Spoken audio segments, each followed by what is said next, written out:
ഉമ്മൻചാണ്ടി മുഖ്യമന്ത്രിയായിരിക്കെ തറക്കല്ലിട്ട പ്രൊജക്റ്റാണ് കേരളത്തിൻ്റെ അഭിമാനമായ വിഴിഞ്ഞം അന്താരാഷ്ട്ര തുറമുഖം. ഇപ്പം അതിൻ്റെ പിതൃത്വം മുഴുവൻ ഏറ്റെടുത്തിരിക്കുന്നത് എൽഡിഎഫ് ആണ്. ഞങ്ങളാണ് കേരളത്തിൻ്റെ വികസന നായകരെന്ന് ഇപ്പം അവർ വരുത്തി തീർക്കാനായിട്ട് ശ്രമിക്കുകയാണ്. അതിൻ്റെ ഭാഗമായിട്ട് മുമ്പ് ഈ പോർട്ടിന് വേണ്ടിയിട്ട് ഭയങ്കരമായ രീതിയിൽ പ്രയത്നിച്ച സർക്കാരുകളുടെ എഫേർട്ടിനെ മുഴുവൻ ജനങ്ങളെ കൊണ്ട് പോലും മനഃപൂർവ്വം വിസ്മരിക്കുക എന്ന് പറയുന്ന ഒരു ശ്രമം അവർ നടത്തിക്കൊണ്ടിരിക്കുകയാണ്. ശരിക്കും പറഞ്ഞു കഴിഞ്ഞാൽ അന്ന് എന്തിനായിരുന്നോ ഈ കോൺട്രാക്ടറിനെ മൊത്തമായിട്ട് ഇവർ എതിർത്തിട്ടുണ്ടായിരുന്നു.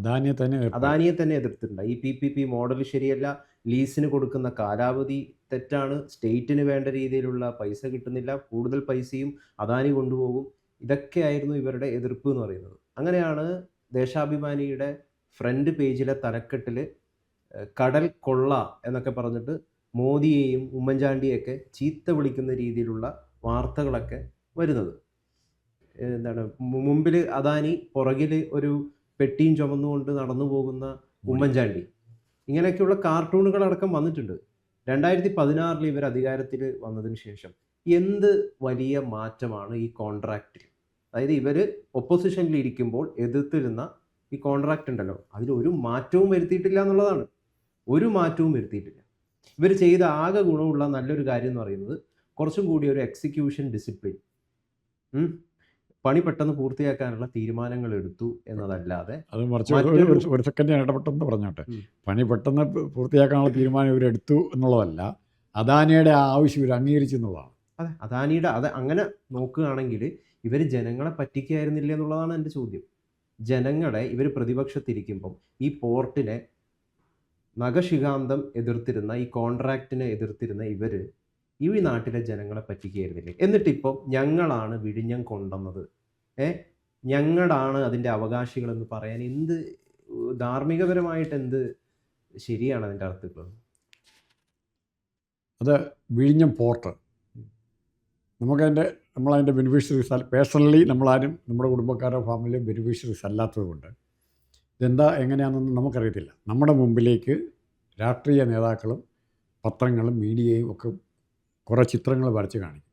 അപ്പോൾ നമ്മളെ ധരിപ്പിച്ചിരുന്നത്, അല്ലെ ഇവിടുത്തെ സംഘടനകൾ ധരിപ്പിച്ചിരുന്നത്, വിഴിഞ്ഞത്ത് പോർട്ട് വരുന്നവരുടെ അവിടുത്തെ മത്സ്യത്തൊഴിലാളികളുടെ മുഴുവൻ ജീവിതം പണിയില്ലാതാകും, മീൻ കിട്ടാതാകും, ഇങ്ങനെ ഒത്തിരി നെഗറ്റീവായിട്ടുള്ള ഒത്തിരി കാര്യങ്ങൾ പറഞ്ഞു.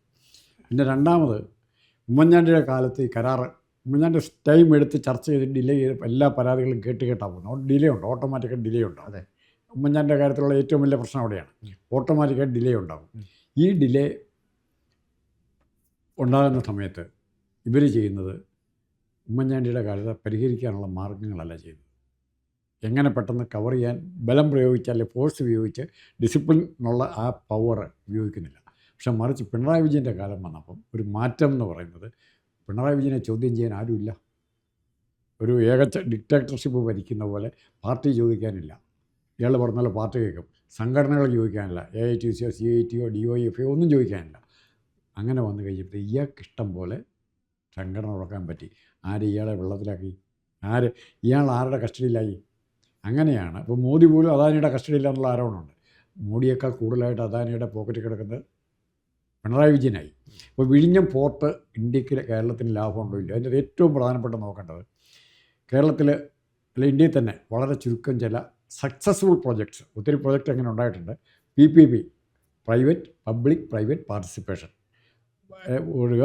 പിന്നെ പണി ചെയ്ത ശേഷം, കംപ്ലീറ്റ് പണി തീർത്ത ശേഷം ഹാൻഡ് ഓവർ ചെയ്യുക, ലോക്ക് ആൻഡ് ട്രാൻസ്ഫർ ചെയ്യുക എന്നുള്ള പരിപാടിയുണ്ട്. ബിൽ ഓപ്പറേറ്റ് ആൻഡ് ട്രാൻസ്ഫർ ഉണ്ട്. വേറെ ചില ക്ലോസ്, നാഷണൽ ഹൈവേയുടെയൊക്കെ. അപ്പോൾ ഈ ക്ലോസുകൾ വെച്ചുകൊണ്ടാണ് ഈ പരിപാടി തുടങ്ങിയത്. നമുക്കിതൊന്നും ഈ വിഴിഞ്ഞത്തെ PPPയുടെ കാര്യം പറഞ്ഞ് പിണറായി വിജയൻ നേടിയെന്ന് പറയുമ്പോൾ തൊട്ടിപ്പുറം ഇതുണ്ട്. ലോകത്ത് തന്നെ സക്സസ്ഫുൾ ആയി നടന്ന നെടുമ്പാശ്ശേരി എയർപോർട്ട്, ഇൻ്റർനാഷണൽ എയർപോർട്ട്, അതങ്ങനെ പ്രൈവറ്റ് പാർട്ടിയാണ്. NRE investors plus Kerala government plus central government, 3 കൂട്ടരുണ്ട് അതിനകത്ത്. പലരും ചേർന്നാണ് ആ ഇൻവെസ്റ്റ്. അതേ പ്ലാൻ തന്നെയാണ് ഇവിടെയും കൊണ്ടുവന്നിരിക്കുന്നത്, വിഴിഞ്ഞത്തും കൊണ്ടുവന്നിരിക്കുന്നത്. പക്ഷേ ഇത് ഞങ്ങളുടെ സ്വന്തം, ഞങ്ങളുണ്ടാക്കിയ പ്ലാനിനുള്ള മട്ടിൽ ഇവർ അഹങ്കരിച്ച് നടക്കുകയാണ്. പിന്നെ ഇവരൊക്കെ നടപ്പാക്കാൻ കഴിവുണ്ടെന്ന് ഇവർ അഭിമാനിക്കുമ്പോൾ ഒന്നും മറക്കരുത്, പിണറായി മന്ത്രിസഭയിലെ ഏറ്റവും പ്രധാനപ്പെട്ട 2ാമത്തെ മന്ത്രി എന്ന് വേണം നമുക്ക് പറയാം, അല്ലെങ്കിൽ 3ാമത്തെ മന്ത്രി എന്ന് പറയാം. കോട്ടയത്ത് നിന്ന് വാസവൻ എന്ന് പറഞ്ഞ ആളുണ്ട്. അദ്ദേഹത്തിൻ്റെ വീടും ഇരിക്കുന്ന നാട്ടകത്താണ് ഒരു കോട്ടയം നാട്ടകം പ്രൊജക്റ്റ് അല്ലെങ്കിൽ നാട്ടകം പോർട്ട്, വിഴിഞ്ഞം പോർട്ട് എന്ന് പറയുന്ന ഒരു പോർട്ടായിട്ട് ഡെവലപ്പ് ചെയ്യേണ്ടതായിരുന്നു. മീനച്ചിലാറ്റിൽ കൂടെ കോട്ടയത്തോ കിഴക്കൻ മേഖലയിൽ നിന്നെത്തുന്ന ചരക്കുകളെല്ലാം ഒറ്റയടിക്ക് റോഡ് ഗതാഗതം കൂടാതെ നേരെ കൊച്ചിയിലേക്ക് എത്തിക്കാൻ പറ്റുന്ന, ഇപ്പോൾ ഇനി വിഴിഞ്ഞത്തേക്ക് എത്തിക്കാം പറ്റുന്ന ഒരു പോർട്ടാണ് അവിടെ ഡെവലപ്പ് ചെയ്യാൻ ഉദ്ദേശിച്ചത്. അതിൻ്റെ വിവരം വല്ലതും ഉണ്ടോ? അതിനെപ്പറ്റി എന്തെങ്കിലും പറയുന്നുണ്ടോ അതിനകത്ത്? ഞങ്ങൾ വിഴിഞ്ഞം തീർത്തതിനെപ്പറ്റി പറയും, പക്ഷേ നാട്ടകം തീർത്തതിനെപ്പറ്റി പറയില്ല. കാരണം തീർന്നിട്ടില്ല. അവിടെ വല്ലപ്പോഴും വല്ല ചെറിയ വള്ളങ്ങൾ വരുന്നു, അല്ലെങ്കിൽ കുറച്ചുകൂടെ കെട്ടുവള്ളങ്ങൾ വരും, അതിനപ്പുറത്തേക്കില്ല. അവിടെയാണ് നാട്ടകം പ്രോജക്റ്റ്. അതും ഇവർ നടപ്പാക്കിയതാണല്ലോ. നടപ്പാക്കാൻ ഇവരുടെ കഴിവല്ല. ഇവിടെ ആ പോർട്ട് വിഴിഞ്ഞ എത്രയും പെട്ടെന്ന് നടപ്പാക്കിയ രണ്ട് കാര്യമുള്ളൂ. അദാനിക്ക് എത്രയും പെട്ടെന്ന് ഇത് പണി തീർത്ത് ഉള്ള ചില്ലറ മേടിക്കാൻ തുടങ്ങണം. അങ്ങനെയൊക്കെ ഇൻവെസ്റ്ററാണ്. ഐ ആം എ ട്രേഡർ എന്ന് ട്രംപ് പറഞ്ഞ പോലെ അദാനി ഈസ് എ ട്രേഡർ. അത് മോഡിയുടെ മുമ്പിലും ഇങ്ങേരുടെ മുമ്പിലും പിണറായി വിജയൻ്റെ മുമ്പിലും ആ ട്രേഡർ അയാളുടെ ആവശ്യങ്ങൾ അവതരിപ്പിച്ചു. പിണറായി വിജയൻ ഒന്നും കൂടാതെ കണ്ണടച്ചുകൊണ്ട് ഒപ്പിട്ട് കൊടുത്തു. അദാനി എന്തെല്ലാം റിക്വസ്റ്റ് ചെയ്തോ അതുകൊണ്ട് ഒപ്പിട്ട് കൊടുത്തു. പിന്നെ അതിനെപ്പറ്റി ആ വിമർശനങ്ങൾ വല്ലതും പറഞ്ഞിട്ടുണ്ടോ? ഇല്ല. അതാണ് ചോദ്യം. അതാണ് ഇവർ പ്രതിപക്ഷത്തിരിക്കുമ്പോൾ ഇതിലെ കരാറിനെതിരെ പ്രതിഷേധിച്ചവരാണ്. ഈ PPP മോഡൽ ശരിയല്ല എന്ന് പറഞ്ഞതാണ്. ഇതിൽ 40 വർഷത്തോളം അദാനിക്ക് ലീസ് കൊടുക്കുന്നത് തെറ്റാണെന്ന് പറഞ്ഞതാണ്. സ്റ്റേറ്റിന് വേണ്ട രീതിയിലുള്ള ഷെയർ കിട്ടുന്നില്ല എന്ന് പറഞ്ഞതാണ്. അപ്പോൾ ഈ കോൺട്രാക്റ്റിനെ മുഴുവനായിട്ട് എതിർത്തിരുന്ന ആളുകൾ അവർ ഭരണത്തിലേറുമ്പം ഇതേ സംഗതിയാണ് അവർ നടപ്പിലാക്കിയിരിക്കുന്നത്. അവരെന്തെങ്കിലും പ്രതിപക്ഷത്തിരിക്കുമ്പം ഉത്തരവാദിത്തത്തോടു കൂടിയാണ് അവർ പെരുമാറിയിരുന്നെങ്കിൽ ഈ അവർ പറഞ്ഞ കാര്യം ചെയ്യാനായിട്ട് അവർ ശ്രമിക്കുമായിരുന്നു. അങ്ങനെ ശ്രമിച്ചു കഴിഞ്ഞാൽ വലിയ പണി കിട്ടുമെന്നറിയാം. അതുകൊണ്ടാണ് അതേ കോൺട്രാക്റ്റുമായിട്ട് മുമ്പോട്ട് പോയത്. കാരണം എന്തുകൊണ്ടാണ്? തുടർഭരണം വേണം. വികസനം പറഞ്ഞു മാത്രമേ തുടർഭരണമോ അല്ലെങ്കിൽ അങ്ങനെയുള്ള പരിപാടികളിലേക്ക് എത്താൻ പറ്റുള്ളൂ. അപ്പോൾ ബുദ്ധിപരമായിട്ട് പഴയ മൂരാച്ചിത്വമൊക്കെ മാറ്റിവെച്ച് മോദിയുടെയൊക്കെ പോലെ പരസ്യമായിട്ട് സമ്മതിക്കാൻ മോദിയുടെയൊക്കെ പോലെ ഒരു വികസനത്തിന്റെ പാതയാണ് നിലവിൽ പിണറായി വിജയൻ സ്വീകരിച്ചിരിക്കുന്നത്. പക്ഷെ എന്നിട്ട് അതേ എന്താണ് UDFനെ ഈ പ്രൊജക്റ്റ് കൊണ്ടുവന്ന ഇത്തരത്തിലുള്ള പല വികസന പ്രൊജക്റ്റുകളും കേരളത്തിന് നൽകിയ UDFനെയാണ് കുറ്റം കാണുന്നത്. അവരുടെ ഭരണകാലം എന്ന് പറയുന്നത് ഇരുട്ടിന്റെ കാലമാണ്. യാതൊരു തരത്തിലുള്ള ഗുണവും സംസ്ഥാനത്ത് ഉണ്ടായിരുന്നില്ല. ഇങ്ങനെ പറഞ്ഞ് ഇവിടുത്തെ ജനങ്ങളെ പറ്റിക്കുകയാണ്. ശരിക്കും പറഞ്ഞു കഴിഞ്ഞാൽ പറ്റിക്കുകയും വഞ്ചിക്കുകയാണ് ഇവർ ചെയ്യുന്നത്. പ്രബുദ്ധരായിട്ടുള്ള ജനം തീർച്ചയായിട്ടും കുറച്ച് മാത്രമേ ഉള്ളൂ നമ്മുടെ നാട്ടിൽ പ്രബുദ്ധരായിട്ടുള്ള ജനം. ബാക്കി എല്ലാവരും അടിമകളാണ്. അവർ മനസ്സിലാക്കില്ല. പക്ഷെ പ്രബുദ്ധരായിട്ടുള്ള ജനം തീർച്ചയായിട്ടും വിധി എഴുതും. മറ്റൊന്ന് ഇതിൻ്റെ അകത്ത് സ്വല്പം രാഷ്ട്രീയം കൂടെ കൂട്ടി പറഞ്ഞാൽ, വിഴിഞ്ഞം കമ്മീഷൻ ചെയ്യുന്നതിന് മുമ്പ് ഒരു കോൺട്രവേഴ്സ്യലായിട്ടൊരു പരിപാടിയായിരുന്നു ട്രിവാൻഡ്രം എയർപോർട്ട്. തിരുവനന്തപുരം എയർപോർട്ട് അദാനി പ്രൈവറ്റൈസേഷൻ്റെ ഭാഗമായി ഈ PPP സ്കീം പോലെ അദാനിക്ക് ഹാൻഡ് ഓവർ ചെയ്തു. അത് ഇവർ ഭയങ്കര സമരം ഉണ്ടാക്കി. ഇവരോട് ഞങ്ങൾ നടത്തിക്കോളാം, അതെ ഞങ്ങൾ നടത്തിക്കോളാം എന്ന് പറഞ്ഞാൽ ഞങ്ങൾ നടത്തിക്കോളാം എയർപോർട്ട് എന്നാണ് പറയുന്നത്. അപ്പോൾ ശശി തരൂർ എങ്ങനെ കാണുന്ന വസ്തുതയെ മാത്രം വെച്ച് അഭിപ്രായം പറഞ്ഞയാളാണ്. കോൺഗ്രസ്സുകാരെന്നല്ല പറഞ്ഞത്. കോൺഗ്രസ്സുകാർക്ക് അദാനി ഒരു അലർജിയാണ്. കോൺഗ്രസ് അത് പറഞ്ഞിട്ട് കാര്യമില്ല. എന്നാൽ അതിൻ്റെ വേറെ കാരണങ്ങളുണ്ട്. തരൂർ പക്ഷേ സത്യസന്ധമായിട്ടൊരു കാര്യം പറഞ്ഞു. KSRTC എന്ന് പറഞ്ഞാൽ ഇത്രയും വലിയ പ്രസ്ഥാനത്തെ നന്നായിട്ട് നടത്താൻ പറ്റാത്ത ഒരു എയർപോർട്ട് എങ്ങനെ നടത്തും? ഒരു ചോദ്യമാണ്. അപ്പോൾ അദാനി പറയുന്ന ടൈംസിൽ നടത്താമെങ്കിൽ മാത്രമേ നന്നാവുള്ളൂ. KSRTC നാളെ അദാനി ഏൽപ്പിച്ചേണ്ടി വരും. നാളെ ഈ വലിയ വാചകടിയൊന്നുമില്ല, വിപ്ലവവും ചെകുവരുന്നൊന്നും പറയാതെ KSRTC നടത്താനായിട്ട് അദാനി ഏൽപ്പിച്ചാലോ? പോർട്ട് അവിടെയുണ്ട്, എയർപോർട്ടുണ്ട്. KSRTC കൊണ്ട് അദാനിക്ക് കിട്ടിയാലോ? അവിടുത്തെ അല്ലെങ്കിൽ ജീവനക്കാരൻ രക്ഷപ്പെടും, നാട്ടുകാരൻ രക്ഷപ്പെടും.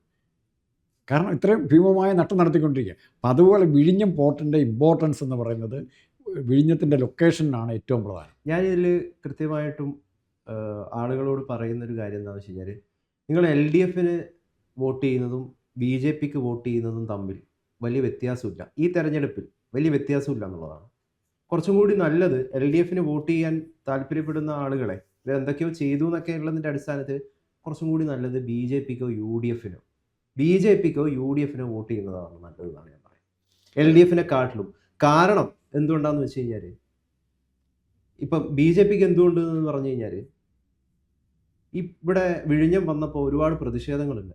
ഇവർ കൊണ്ടുവരാൻ വേണ്ടി ശ്രമിച്ചപ്പോൾ എങ്ങനെയാണോ കേന്ദ്രത്തിൽ അല്ലെങ്കിൽ പല വികസന പ്രൊജക്റ്റുകൾക്കും നേരെ പല പ്രതിഷേധങ്ങളും വരും, അതിനെങ്ങനെയാണോ BJP എതിർക്കുന്നത്, അതേ ടാക്ടിക്സ് ഉപയോഗിച്ചുകൊണ്ടാണ് ഈ ഇടതുപക്ഷം ലെഫ്റ്റ് എന്ന് പറയുന്ന ആളുകൾ ഈ കേരളത്തിൽ ഈ വികസന പ്രൊജക്റ്റ് ഈ വിഴിഞ്ഞത്തിനെതിരെ വന്ന പ്രതിഷേധങ്ങളെ ചെറുത്ത് നിർത്തിയത്. അപ്പം ഇവർ യഥാർത്ഥത്തിൽ BJP ആണോ അതോ ഇവർ യഥാർത്ഥത്തിൽ LDF ആണോ? ആരാണ് ഇവർ എന്നുള്ളതാണ് ചോദ്യം. ഇതിൽ ഞാൻ പുനർവായന എന്ന് പറയുന്നൊരു മാസിക ഉണ്ടായിരുന്നു ഞങ്ങൾക്ക്. വിഴിഞ്ഞം പോർട്ടിൻ്റെ പ്രശ്നം വന്നപ്പോൾ അദാനി ഇതിലെ ഒരു പ്ലെയറായി വന്നപ്പോൾ ഞാൻ ആ മാസികയിലൊരു ലേഖനത്തിൽ എഴുതി, അദാനി പോർട്ട്, വിഴിഞ്ഞം പോർട്ടിന് അദാനി പോർട്ട്, ആ അദാനി പോർട്ട് ഇതിനു വേണ്ടി അദാനി എന്ന് പറഞ്ഞൊരു പാലം കൂടെ പണിതിരിക്കുന്നു. ആ അദാനിയുടെ പാലം എന്ന് പറയുന്നത് മാരാർജി ഭവനെയും AKG സെൻറ്ററിനെയും ഇന്ദിരാ ഭവനെയും കൂടെ കൂട്ടി വിളക്കുന്ന പാലമാണ്. അതായത് പ്രധാനപ്പെട്ട 3 കക്ഷികളെയും നിയന്ത്രിക്കാനും അവർ പറയുന്ന പോലെ കാര്യങ്ങൾ തീരുമാനിക്കാനും അവരെ കൊണ്ട് തീരുമാനം എടുപ്പിക്കാനും അദാനിക്ക് കഴിഞ്ഞെങ്കിൽ നമ്മൾ നിസ്സാരമായിട്ട് കാണണ്ട. വേറെ ആരെങ്കിലും ഇട്ടിട്ട് ഓടിപ്പോയത്, എത്ര പേര് ഇട്ടിട്ട് കോൺട്രാക്ട്, വെറും റോഡ് പണിയാനുള്ള കോൺട്രാക്ടർ ഇട്ടിട്ട് പോവുക ഇവിടെ ആൾക്കാരെ. ആ സമയത്ത് ഇതുപോലൊരു പ്രൊജക്റ്റ് എടുത്ത് നടപ്പാക്കുക. ഇവർ രണ്ടാമത്തെ കാര്യം ശ്രദ്ധിക്കണം, ഒരു ചുമട്ടുതൊഴിലാളിയെ നിയമിച്ചില്ലെങ്കിൽ അല്ല അവനോട് അരമണിക്കൂർ കൂടുതൽ പണിയണം എന്ന് പറഞ്ഞാൽ സമരം നടക്കുന്ന സ്ഥലത്ത് എപ്പോഴാണ് മുദ്രാവാക്യം വിളിക്കാൻ റെഡിയായിട്ട് നിൽക്കുന്ന തൊഴിലാളി സംഘടനകളുള്ള സമയത്ത് ഈ അദാനി പോർട്ടിൽ എന്തെങ്കിലും തൊഴിലാളി സമരം ഉണ്ടായിട്ടുണ്ടോ? അതിൻ്റെ ഇവർ പറയുന്ന വിപ്ലവം മുഴുവൻ വിഴുങ്ങി. അതുകൊണ്ടാണ് ഞാൻ ചോദിക്കുന്നത്, ഇവിടെ എന്തിനാണ് കേരളത്തിൽ യഥാർത്ഥത്തിൽ LDFന്റെ ആവശ്യം? LDFന്റെ ആവശ്യമില്ല. ഒന്നിക്കൽ അവരുടെ ഐഡിയോളജിയുമായിട്ട് വളരെ സ്ട്രിക്റ്റ് ആയിട്ട് മുമ്പോട്ട് പോകാൻ അവർക്ക് സാധിക്കണം. അത് സാധിക്കുന്നില്ലെങ്കിൽ അവർ മറ്റു പാർട്ടിയെ പോലെ BJP പോലെ മറ്റൊരു പാർട്ടിയാണെന്നേ ഉള്ളൂ. അതിനെക്കാട്ടി നല്ലത് BJP ആണല്ലോ. കാരണം അവരെ ഐഡിയോളജിയാണ് അവർ നടപ്പിലാക്കുന്നത്. അവരുടെ ഐഡിയോളജിയാണ് BJP യോ UDF യോ നടപ്പിലാക്കുന്നത്. താങ്കൾ പറഞ്ഞു വരുന്നത് LDFന് നല്ലത് നേരെ തന്നെ ഏജൻറ്റ് വഴിയൊന്നും കൂടാതെ നേരെ തന്നെ സ്ട്രെയിറ്റ് ആയിട്ട് BJPയിലേക്ക് ചേരുക. പണ്ട് നമ്മൾ തമ്മിലിരുന്നൊരു ചർച്ചക്കകത്ത് പറഞ്ഞിട്ടുണ്ട്, BJP കേരളം ഭരിക്കുമോ, കേരളത്തിന് BJPയുടെ ഒരു മുഖ്യമന്ത്രി ഉണ്ടാകുമെന്ന് വെച്ചപ്പോൾ ഞാൻ ഉത്തരം പറഞ്ഞതായിട്ടാണ് എനിക്ക് തോന്നുന്നത്. BJPക്ക് ചില മുഖ്യമന്ത്രി ഉണ്ടായാൽ അത് പിണറായി വിജയനായിരിക്കും ആദ്യത്തെ മുഖ്യമന്ത്രി. ഞാൻ അറിയാതെ പറഞ്ഞു പോയതാണ്. പക്ഷേ അത് ഇപ്പോൾ താങ്കളുടെ സംസാരം കേട്ടപ്പോൾ ആ ഒരു പോസിബിലിറ്റി വളരെ കാര്യമായി തുറന്നു. ഞാനത് ശരിക്കും ചോദിക്കുകയെന്ന് സാറേ, എൻ്റെ ശരിക്കുള്ള സംശയമാണത്. കേരളത്തിന് എന്തിനാണ് ശരിക്കും LDF? അവരിപ്പം നടപ്പിലാക്കുന്ന കാര്യങ്ങൾ മുഴുവൻ ഒരു വലത് പക്ഷം ചേർന്നുകൊണ്ട്, ഇപ്പോൾ വികസനത്തിൻ്റെ കാര്യത്തിലായിക്കോട്ടെ മറ്റു കാര്യങ്ങളിലൊക്കെ ആയിക്കോട്ടെ, ഇപ്പം അതാണ് ഞാൻ BJP എങ്ങനെയാണോ പ്രതിഷേധങ്ങളെ അടിച്ചമർത്തുന്നത്, വികസന പ്രൊജക്റ്റുകൾക്ക് മേലെ വരുന്ന പ്രതിഷേധങ്ങൾ, അതേ രീതിയിൽ ആണ് ഇവരും അടിച്ചമർത്താൻ ശ്രമിക്കുന്നത്. അപ്പോൾ ഇവരും BJPയും തമ്മിൽ എന്താണ് വ്യത്യാസം? അപ്പോൾ കുറച്ചും കൂടി നല്ലത് BJP തന്നെയാണല്ലോ ഇവരെക്കാട്ടിലും. കാരണം എന്തുകൊണ്ടാണ്? നാഷണൽ പെർസ്പെക്റ്റീവ് ഉണ്ട്. അല്ല, കാരണം അവരുടെ ഐഡിയോളജിയാണ് നടപ്പിലാക്കുന്നത്. ഇവരുടെ ഐഡിയോളജി കുഴിച്ച് ഇട്ടിട്ട് മറ്റ് പാർട്ടികളുടെ ഐഡിയോളജി എടുത്തിട്ട് ഇവരാണ് വികസന നായകരെന്ന് പറഞ്ഞിട്ട് അവതരിപ്പിക്കുകയാണ്. ഇത് യഥാർത്ഥത്തിൽ ജനങ്ങളെ പറ്റിക്കലാണ്. അതിനുള്ള ഉത്തരം ഇത്തോടെ തെരഞ്ഞെടുപ്പിൽ കിട്ടും, പേടിക്കണ്ട, മിക്കവാറും കിട്ടും. ഇത് ഇവിടെ ഡെവലപ്മെൻ്റ് എന്നുള്ളതാണ് മുദ്രാവാക്യമെങ്കിൽ ഡെവലപ്മെൻറ്റിൻ്റെ ഇതിൻ്റെ തുറന്നത് ആഗോളീകരണം വന്നേ പിന്നെയാണ്. ആഗോളീകരണത്തിന് ഏറ്റവും എതിരുള്ള പാർട്ടിയായിരുന്നു CPM. ആഗോളവൽക്കരണത്തിന് ഏറ്റവും എതിരായിരുന്നു. ആ ആഗോളവൽക്കരണം വന്നതോടുകൂടിയാണ് ഇവിടെ ആയത്. പിന്നെ രണ്ടാമത് നമ്മൾ കുറച്ച് മുമ്പേ വേറൊരു കാര്യം പറഞ്ഞു, കൺസംഷൻ്റെ കാര്യം. ഇവിടെ പൈസ ഇങ്ങോട്ട് അയക്കുന്ന പുറത്തുനിന്നുള്ളവരാണ്. അതെ, ആ പൈസയാണ്. വേറെ വരുമാനം കേരളത്തിന് പ്രത്യേകിച്ച് വരുമാനമൊന്നുമില്ല. നമ്മുടെ മാനുഫാക്ചറിങ് ഇൻഡെക്സ് നോക്കിയാൽ അറിയാം എന്തൊക്കെ വരുമാനം ഉണ്ടെന്ന്. അങ്ങനത്തെ അവസ്ഥയിൽ ഇവിടെ കേരളത്തിൽ കിട്ടുന്ന വരുമാനം ഇപ്പം അഭിമാനത്തോടെ പറയാം, വിഴിഞ്ഞം തുറമുഖമുണ്ട്. ഇപ്പോൾ ഇറാഖിൽ നിന്നാൽ ഇറാൻ എന്ന 1000 പേരെ ഇങ്ങോട്ട് ഒഴിപ്പിക്കണമെങ്കിൽ ഏറ്റവും ബെസ്റ്റ് മാർഗം തുറമുഖ കപ്പലാണ്. ഒരു നിവൃത്തിയില്ല വന്നാൽ നമുക്ക് ഇങ്ങോട്ട് സാധനങ്ങൾ കൊണ്ടുവരാൻ. ഇപ്പോൾ വിഴിഞ്ഞം തുറമുഖത്തിൻ്റെ പ്രത്യേകത എന്ന് പറയുന്നത് സ്ട്രാറ്റജിക് ഇമ്പോർട്ടൻസ് ഉണ്ട്. ശ്രീലങ്ക കൊളംബോ തുറമുഖത്തേക്കാളൊക്കെ സ്ട്രാറ്റജിക് ഇമ്പോർട്ടൻസ് തൂത്തുക്കുടിയേക്കാളൊക്കെ ഉള്ളതിൻ്റെ കാരണം ഇത് ഇൻ്റർനാഷണൽ കപ്പൽ ലൈനിൻ്റെ ഏറ്റവും അടുത്തുള്ളതാണ്. അപ്പോൾ വിദേശ കപ്പലുകൾ, ഇതിലൂടെ കടന്നു പോകുന്ന കപ്പലുകൾക്ക് ഇവിടെ നിർത്താനും റെസ്റ്റ് ചെയ്യാനും മറ്റ് കാര്യങ്ങൾക്കും പൈസ ചിലവാക്കാൻ ടൂറിസത്തിനും ഭയങ്കരമായിട്ട് സഹായിക്കും. ഈ ഒരു റൂട്ടിൻ്റെ വിഴിഞ്ഞത്തിൻ്റെ ഏറ്റവും ആഴക്കടല അധികം ഭയങ്കര ആഴമുണ്ട്. LDF വികസനവും മുമ്പോട്ട് വെച്ചുകൊണ്ട് ഈ വിഴിഞ്ഞം പ്രൊജക്റ്റ് കൃത്യമായിട്ട് അവർ എക്സിക്യൂട്ട് ചെയ്തു എന്നുള്ളതൊരു യാഥാർത്ഥ്യമാണ്. അന്നേരം ഇവർ ചെയ്ത പോലെ തോന്നിയവാസമായിട്ടുള്ള പ്രതിഷേധങ്ങൾ നടത്താൻ UDF തയ്യാറായോ? അതാണ് UDFന്റെ തയ്യാറായോ? ഇല്ല, തയ്യാറായിട്ടില്ല. ഇവരെന്തായിരുന്നു പ്രതിപക്ഷത്ത് ഇരിക്കുമ്പോൾ ചെയ്തത്? അത് UDF ചെയ്തില്ല. അതാണ് UDFന്റെ മെറിറ്റ്. അതാണ് UDFന് കേരളത്തിൻ്റെ ഒരു ഡെവലപ്മെൻ്റ് വർക്ക് നടത്തുമ്പോൾ അതിനെ അനാവശ്യമായി സമരം ചെയ്ത് തടയാതെ ക്ഷമയോടെ അത് ഡെവലപ്പ് ചെയ്ത് വരുന്നത് എങ്ങനെയാണെന്ന് നോക്കി നിൽക്കാനുള്ള സന്മനസ് കാണിച്ചു എന്നുള്ളതാണ് UDFന്റെ മെറിറ്റ്. ആ രീതിയിൽ പറഞ്ഞു. ഇവരാണ് 10 വട്ടം സമരം ഉണ്ടാക്കിയത്. വീണ്ടും പിണറായി വിജയനാണ് പ്രതിപക്ഷ നേതാവെന്ന് ആലോചിച്ച് നോക്കി. സതീശനോ അല്ലെ രമേശനോ വേണുഗോപാലിനൊന്നും നിയമസഭ വിഴിഞ്ഞെന്ന് വാക്ക് ഉച്ചരിക്കാൻ സമ്മതിക്കുമോ? ഒരു വാക്ക് പറയാൻ സമ്മതിക്കുമോ?